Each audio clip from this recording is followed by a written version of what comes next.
이 말씀을 다 마치시고 예수님은 갈릴리를 떠나 요단강 건너편에 있는 유대 지방으로 가셨습니다. 많은 사람들이 예수님을 따라오자 예수님께서는 그곳에서 그들을 치료해 주셨습니다. 몇몇 바리새파 사람이 와서 예수님을 시험하려고 물었습니다. 무엇이든 이유만 있으면 자기 아내와 이혼하는 것이 괜찮습니까? 예수님께서 대답하셨습니다. 너희가 이 말씀을 읽지 못했느냐? 맨 처음 사람을 만드신 분이 남자와 여자로 지으셨다. 그리고 이렇게 말씀하셨다. 그러므로 남자는 부모를 떠나 아내와 합할 것이다. 두 사람이 한 몸이 될 것이다. 이처럼 두 사람이 이제 둘이 아니라 한 몸이다. 하나님께서 묶으신 것을 사람이 나누지 마라. 바리새파 사람이 물었습니다. 그러면 왜 모세는 이혼 증서를 주고 아내와 헤어지라고 명령하셨습니까? 예수님께서 대답하셨습니다.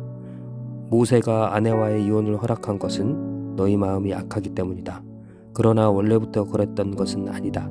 내가 너희에게 말한다. 부정을 저지르지 않았는데도 아내와 이혼하고 다른 여자와 결혼하는 것은 간음죄를 짓는 것이다. 제자들이 예수님께 말했습니다. 만일 남편과 아내와의 관계가 이와 같다면 차라리 결혼하지 않는 것이 낫겠습니다. 예수님께서 대답하셨습니다.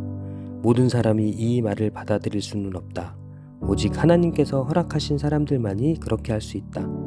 어머니 배에서 나올 때부터 고자로 태어난 사람이 있고 다른 사람에 의하여 고자가 된 사람도 있고 하늘나라를 위해 스스로 고자가 된 사람도 있다.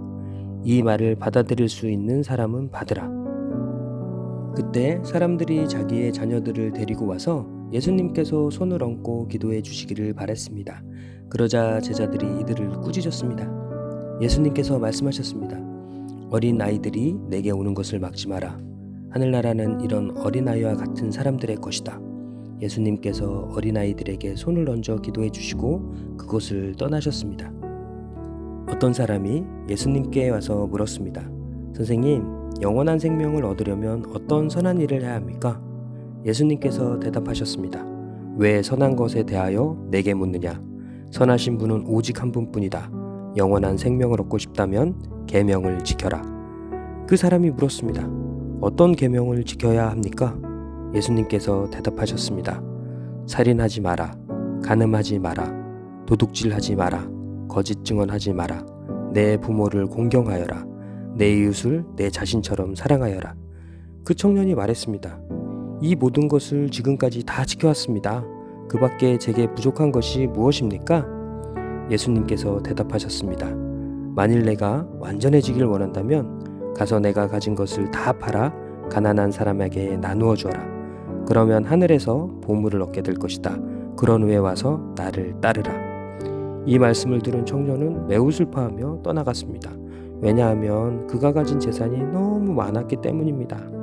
예수님께서 제자들에게 말씀하셨습니다. 내가 너희에게 진정으로 말한다. 부자가 하늘나라에 들어가는 것은 어렵다. 다시 너희에게 말한다. 부자가 하나님의 나라에 들어가는 것은 낙타가 바늘구멍에 들어가는 것보다 더 어렵다. 제자들이 이 말씀을 듣고 매우 놀라서 물었습니다. 그러면 누가 구원을 받을 수 있습니까? 예수님께서 그들을 보시며 말씀하셨습니다. 사람은 할 수 없지만 하나님께서는 모든 것을 하실 수 있다. 베드로가 예수님께 말했습니다. 그렇다면 모든 것을 버리고 주님을 따른 저희에게는 무엇이 있겠습니까? 예수님께서 그들에게 말씀하셨습니다. 내가 너희에게 진정으로 말한다. 나를 따라오는 너희들은 인자가 영광의 보좌에 앉는 새 시대에 12보좌에 앉아 이스라엘 12부족을 심판하게 될 것이다. 나를 위하여 집, 형제와 자매, 부모와 자식, 그리고 밭을 버리는 사람은 몇 배로 보상받을 것이며 영원한 생명을 얻을 것이다. 그러나 첫째가 꼴찌가 되고 꼴찌가 첫째가 되는 사람이 많을 것이다.